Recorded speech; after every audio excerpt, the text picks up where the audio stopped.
চলেন আরেকটা দিয়ে দেখাই।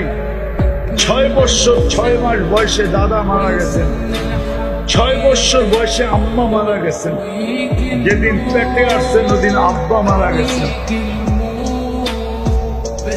6 বছর 6 মাস বয়সের থেকে নিয়ে আবু তালেব বুকে উঠাইছেন।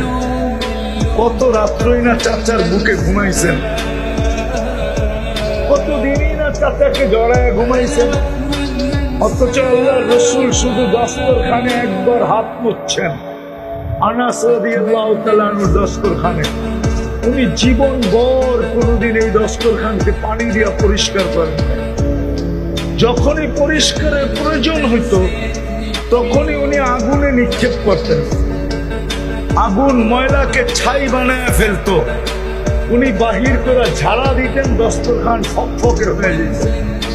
বন্ধুরা জিজ্ঞাসা করতেন এই জাদু থেকে শিখলে? আনাস রাদিয়াল্লাহু তাআলা আনহু বলতেন, জাদু না, আল্লাহর রাসূলের হাতের ছোঁয়া।